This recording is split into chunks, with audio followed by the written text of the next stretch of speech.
Hello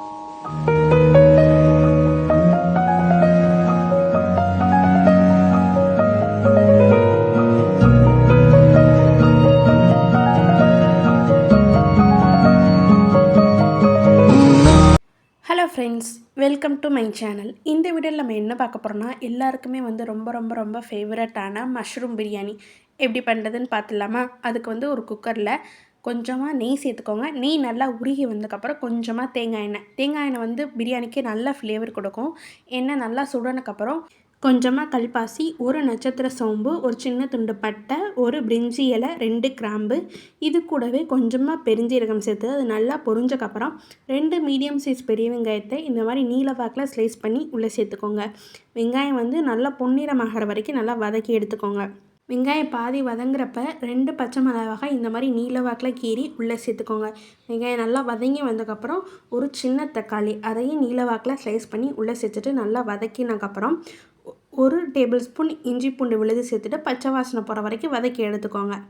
இப்போ இஞ்சி பூண்டு எல்லாமே நல்லா வதங்கினதுக்கப்புறம் இது கூடவே ஒரு கை நிறைய புதினா இலை சேர்த்துட்டு வதக்கிக்கலாம். இது கூட கொஞ்சமாக கொத்தமல்லி இலை அதையும் சேர்த்துட்டு வதக்கி எடுத்துக்கோங்க.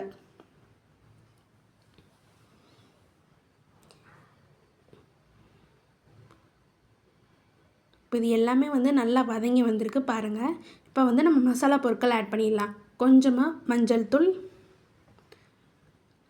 1/4 table spoon garam masala, 1/4 table spoon மிளகாய்த்தூள், இது கூடவே 1 டேபிள் ஸ்பூன் அளவு நான் பிரியாணி மசாலா சேர்த்துருக்கேன். இதையும் சேர்த்துட்டு மசாலாவோட பச்சை வாசனை போகிற வரைக்கும் நல்லா வதக்கிக்கோங்க. இப்போ நம்ம புளிப்புக்காக நல்லா 1 டேபிள் ஸ்பூன் அளவு கெட்டியான தயிர் சேர்த்துருக்கோம். சேர்த்துட்டு நல்லா கலந்து விட்டுருங்க. பாருங்கள், இந்த அளவுக்கு நல்லா கலந்தக்கப்புறம் நம்ம மஷ்ரூம் பீசஸை இந்த மாதிரி நீல வாக்கில் ஸ்லைஸ் பண்ணி வச்சுருக்கேன். அதையும் கழுவிட்டு உள்ளே சேர்த்துருங்க.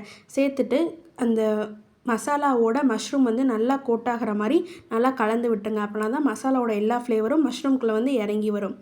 இப்போ மஷ்ரூம் நல்லா வதங்கினக்கப்புறம் நம்ம பிரியாணிக்கு தேவையான அளவு தண்ணி சேர்த்துடலாம். நான் 1 கப் அரிசிக்கு 1 கப் அளவுக்கு தண்ணி சேர்த்துருக்குறேன். சேர்த்துட்டு இதுக்கு தேவையான அளவு உப்பு சேர்த்துட்டு தண்ணி நல்லா கொதிச்சு வரணும். பாருங்கள், இந்த அளவுக்கு நல்லா கொதிச்சக்கப்புறம் நான் 1 கப் அளவு பாஸ்மதி அரிசியை கழுவிட்டு 20 நிமிஷம் ஊற வச்சுருந்தேன். அதையும் தண்ணி நல்லா வடிகட்டிட்டு உள்ளே சேர்த்துட்டு அரிசி உடஞ்சிடாத மாதிரி கலந்து விட்டுக்கோங்க. கடைசியாக 1/2 லெமனை பிழிஞ்சு உள்ளே சேர்த்துட்டு கொஞ்சமாக கொத்தமல்லி இலை தூவிட்டு கடைசியாக கொஞ்சமாக நெய் சேர்த்துட்டு கலந்து விட்டுட்டு நம்ம குக்கரை மூடி போட்டு 2 விசில் வர வரைக்கும் ப்ரெஷர் குக் பண்ணி எடுத்துக்கோங்க. இப்போ ஓப்பன் பண்ணி பார்த்தீங்கன்னா அரிசிலாம் நல்லா உதிரியாக கமன்னு மஷ்ரூம் பிரியாணி சூப்பராக ரெடியாக இருக்கும். ஓப்பன் பண்ணுறப்ப கொஞ்சமாக நெய் சேர்த்துக்கிட்டிங்கன்னா இந்த நெய்யோட ஃப்ளேவர் பிரியாணியில் சூப்பராக இருக்கும். ஸோ மறக்காமல் நீங்களும் ட்ரை பண்ணி பார்த்துட்டு எப்படி இருந்துச்சுன்னு கமெண்ட் பண்ணுங்கள். இந்த வீடியோ பிடிச்சிச்சுன்னா லைக் பண்ணுங்கள், ஷேர் பண்ணுங்கள். தேங்க்யூ.